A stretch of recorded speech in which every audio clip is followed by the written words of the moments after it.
Irmãos, eu gostaria que nós ficássemos de pé. Nós vamos ler um trecho da palavra do Senhor inicialmente, depois leremos alguns outros. Mas inicialmente, irmãos, livro de Isaías, capítulo 49. Nós vamos ler a partir do verso 5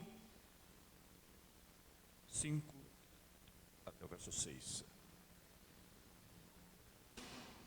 Isaías 49, de versos 5 e 6. Amém. Mas agora, diz o Senhor, que me formou desde o ventre para ser seu servo, para que torne a trazer Jacó e para reunir Israel a ele, porque eu sou glorificado perante o Senhor e o meu Deus é a minha força. Sim, diz ele, pouco é o seres meu servo para restaurares as tribos de Jacó e tornares a trazer os remanescentes de Israel. Também te dei como luz para os gentios, para seres a minha salvação até a extremidade da terra. Deus bendito, nós te agradecemos a Deus por esse texto, por todo o seu significado, por todo o cumprimento que o Senhor tem feito sobre a pessoa de Jesus Cristo. Louvado seja o teu santo nome, meu Pai. Bendito seja o teu santo nome. Em nome de Jesus Cristo. Amém. Irmãos, antes de nós continuarmos explorando esse texto e outros mais, eu gostaria de dizer para os irmãos, testemunho da minha juventude. Eu era rapazola, meninote ainda, e eu tinha conhecimento do Evangelho, eu tinha conhecimento das coisas do Senhor, mas os irmãos devem se lembrar de uma coisa que ultimamente eu não tenho ouvido muito, mas antigamente era mais comum uma pessoa tocar a campainha e perguntar, quando atendido, tem sobra de comida? Tem sobra de comida. Quem já ouviu isso na porta? Espero que tenham atendido. Irmãos, isso no tocante, eu pensava que a salvação é muito boa. Eu era feliz por saber que eu era salvo. Mas eu tinha assim um pouco da impressão de que eu estava sendo tratado, abençoado, com sobra de comida. Estava alimentado sim, mas um pouco triste. Porque, irmãos, eu imaginava que os judeus, porque não aceitaram Jesus, porque não quiseram Jesus, rejeitaram o prato que estava pronto, que estava feito, o banquete que Deus havia preparado para eles. E efetivamente, irmãos, a salvação veio para os judeus, mas eles não aceitaram. E então eu pensava o seguinte, aqui que eu estou chegando na comida que sobrou. Eu confesso, irmãos, que isso me entristecia um pouco. Mas um dia, pela graça, pela misericórdia de Deus, irmãos, eu cheguei nesse capítulo 49. E aqui nesse capítulo 49, conforme nós lemos, e eu vou ler de novo, tem esse versículo 6 que mudou toda a minha compreensão a respeito do banquete que Deus preparou. Porque esse texto aqui todo se refere a Jesus Cristo, viria, e no verso 5, vou reler. Mas agora diz o Senhor que me formou desde o ventre para ser seu servo, para que torne a trazer Jacó e para reunir Israel a ele, porque eu sou glorificado perante o Senhor e o meu Deus é a minha força.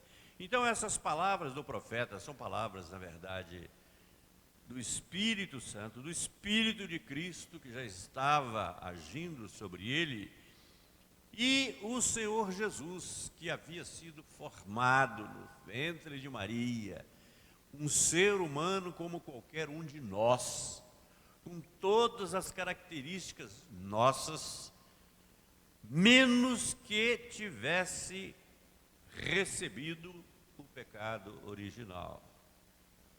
Porque, como várias vezes eu tenho lembrado aos irmãos, o sangue de Jesus não teve contato com o sangue de Maria.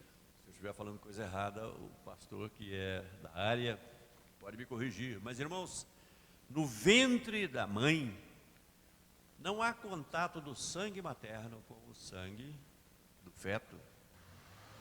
O sangue de Jesus é próprio dele.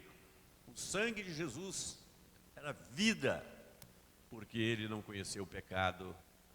E por isso ele pôde oferecer, foi preparado por Deus para ser oferecido em holocausto, em nosso lugar, para a nossa salvação. Então, quando eu chego no versículo 6, e ele diz, Deus afirma, pouco é os seres meu servo para restaurares as tribos de Jacó, é porque o Messias, o prometido de Deus, entre outras funções, ele tinha a incumbência, como nós vamos ver em breve, de trazer de novo Israel. Israel ainda está pelo mundo, mas a nação israelita já está ali formada desde 1948. Ali está Israel, e é o Senhor Jesus quem providencia isso, quem faz isso, quem realiza isso, e vai, na verdade, dar continuidade a toda essa obra no seu reino, no dia do Senhor, quando Ele descendo dos céus, e nós acompanhados dEle, quando nós estivermos aqui na terra, quando Ele vier assumir o reino. Irmãos, toda a confusão que existe hoje em todo o mundo, e nós estamos vendo essa confusão de perto aqui, para sentir que é algo incompreensível, algo que a gente não sabe para que lado vai. A salvação não está nas nações, a salvação não está nos povos, a redenção não está. O que está, como o texto que foi lido aqui ainda há pouco, de Oséias, nós temos a culpa, os homens têm a culpa, mas é Deus quem pode resolver esses problemas todos. Mas, irmãos, quando nós sabemos que Jesus veio para os judeus e veio com essa missão de reuni-los, porque através do seu pecado, dos seus erros, da sua desobediência, Israel foi mandado por Deus pelo mundo afora.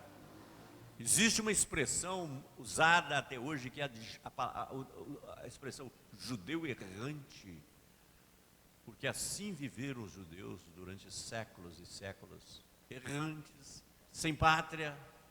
Israel lá, aquela terra que foi prometida, abandonada, só um remanescente muito pequeno é que estava lá.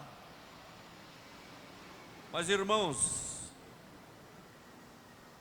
o próprio Deus, através da boca do profeta, vê que Jesus, o Senhor, era muito pouco, vou usar uma expressão bem mineira, bem nossa, é fichinha, seria fichinha para o servo do Senhor vir à terra, vir ao mundo apenas para resolver o problema dos judeus, apenas trazê-los de volta, apesar de que isso é extremamente importante, porque é coisa prometida por Deus, prometida a Abraão, a Isaac, a Israel, a Jacó.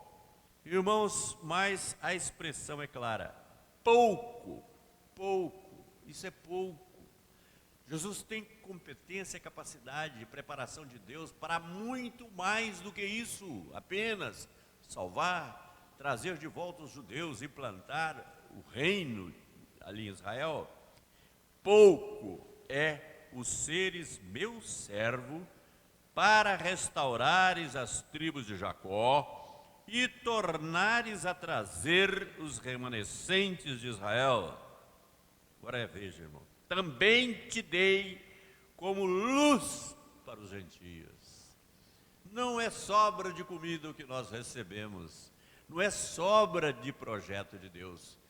Também o Senhor havia dado ao seu servo, também te dei como luz para os gentios, para seres a minha salvação até a extremidade da terra.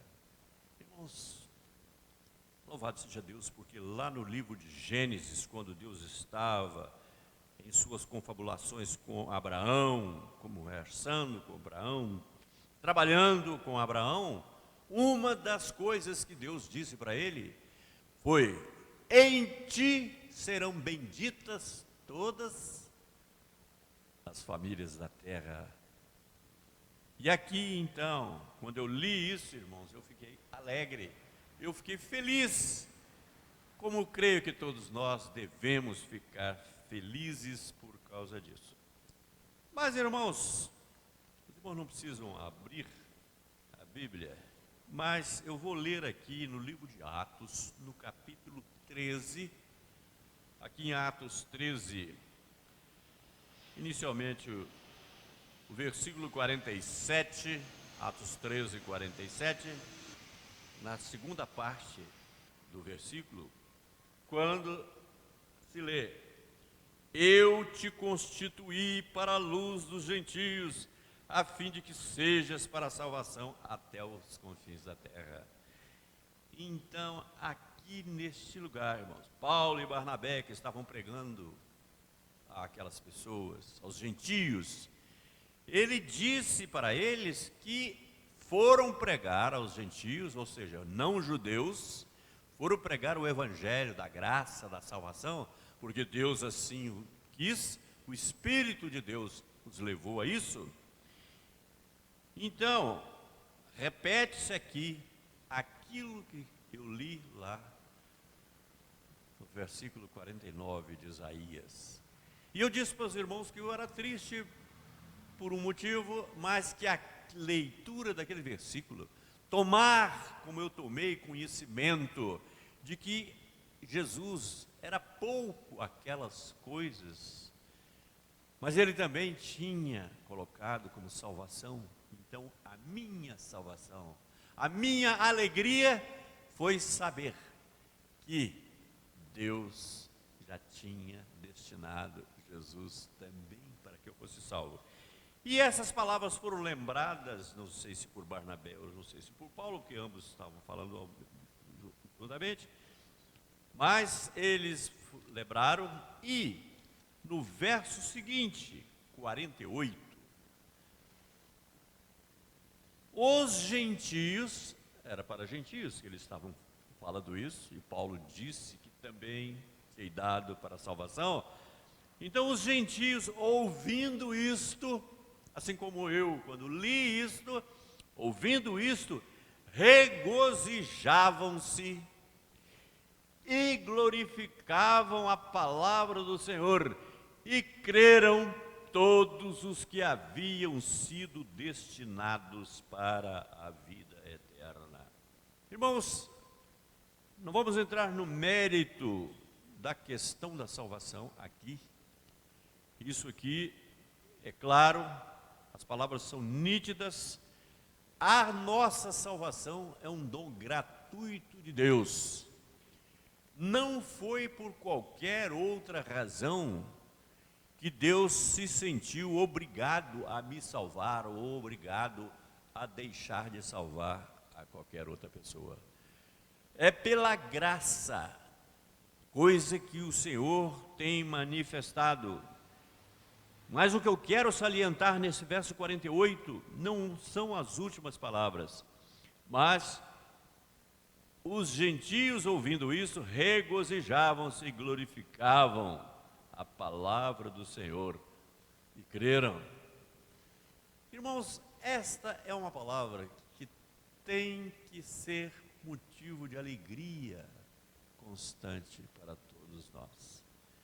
É porque o Senhor destinou o Senhor Jesus não apenas para realizar, para cumprir as promessas feitas a Abraão, mas também ele recebeu a incumbência de ser a luz de Deus até os confins da terra.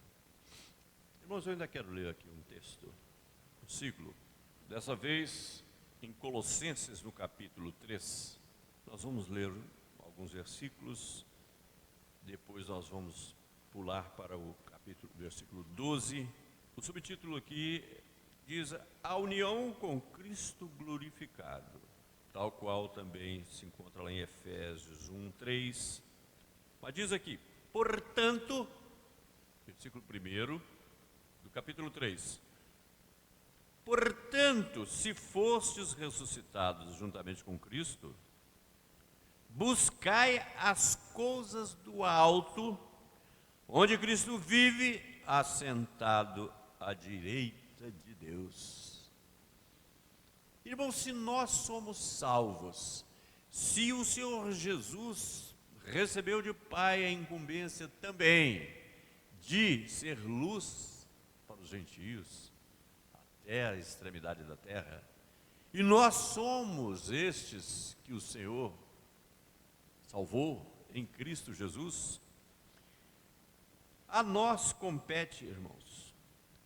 Portanto, se fostes ressuscitados, porque nós cremos exatamente isso, é que mortos para o pecado, quando nós fomos selados com o Santo Espírito da promessa, quando nós recebemos o selo do Espírito Santo no momento, no instante exato em que nós cremos, naquele momento em que cremos, nós nos esquecemos de tudo mais que predominava em nossa vida e nós nos curvamos diante de Deus.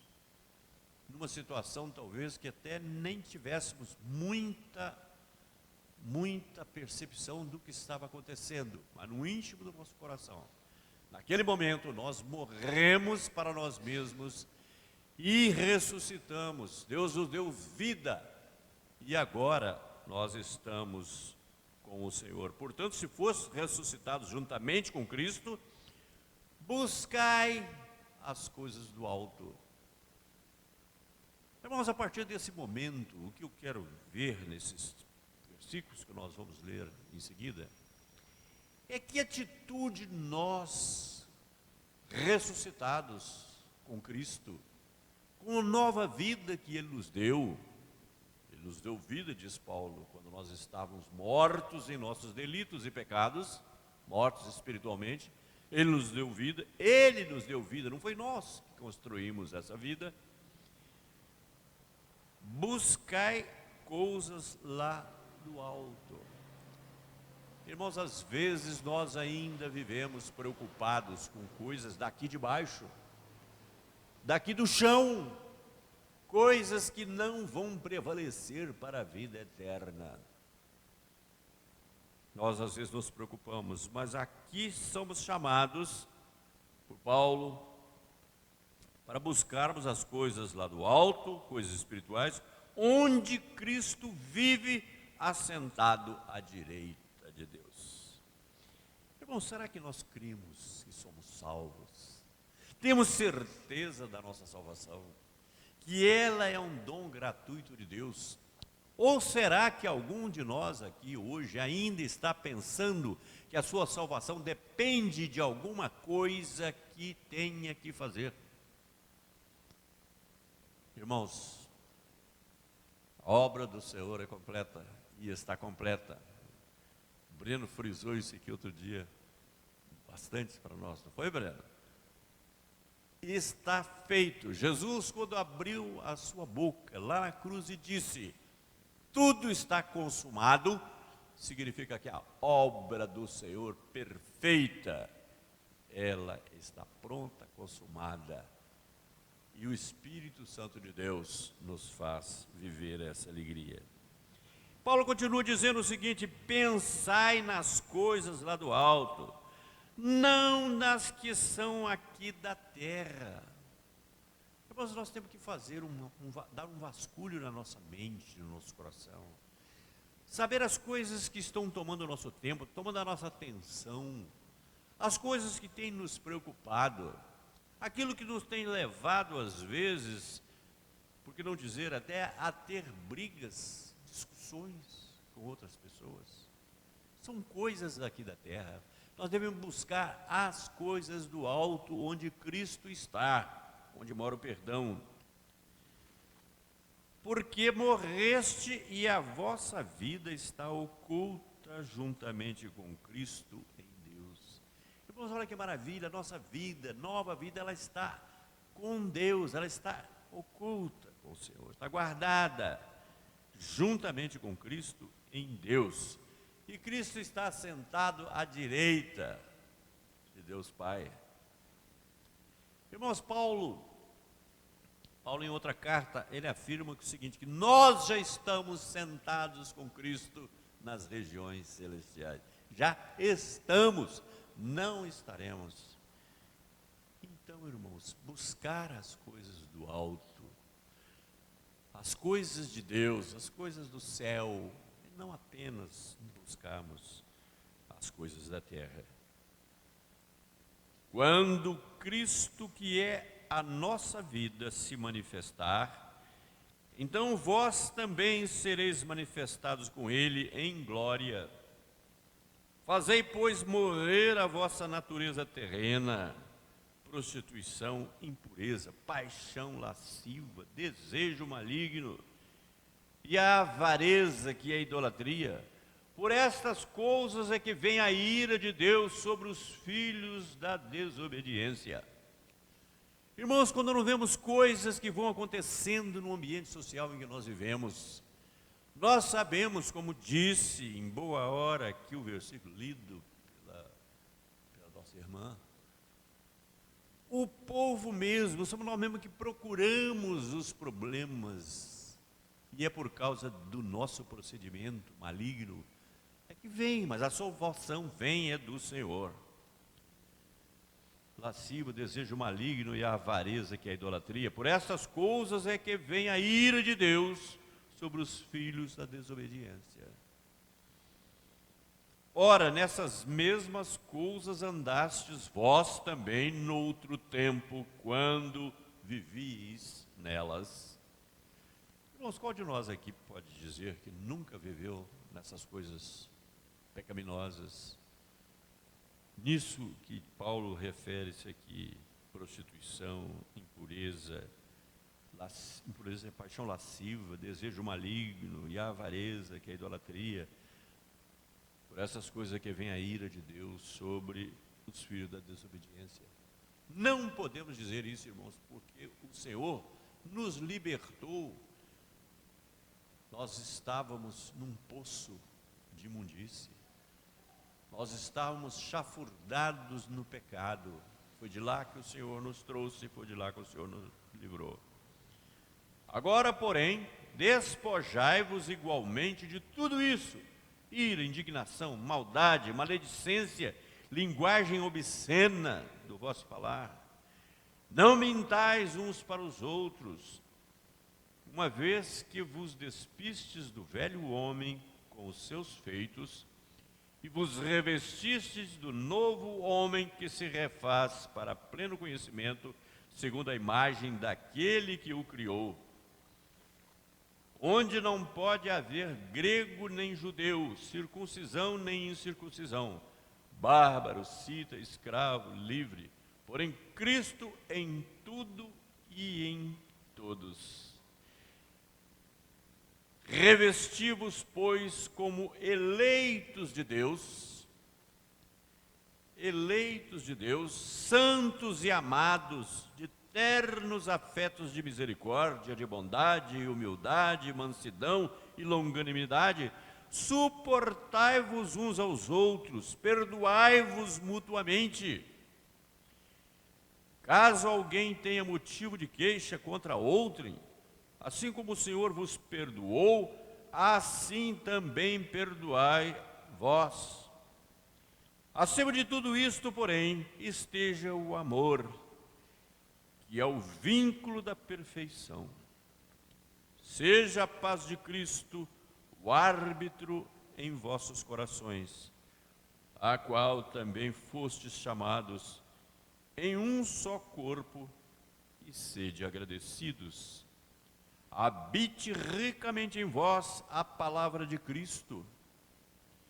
Instruí-vos e aconselhai-vos mutuamente em toda sabedoria, louvando a Deus com salmos e hinos e cânticos espirituais, com gratidão em vossos corações.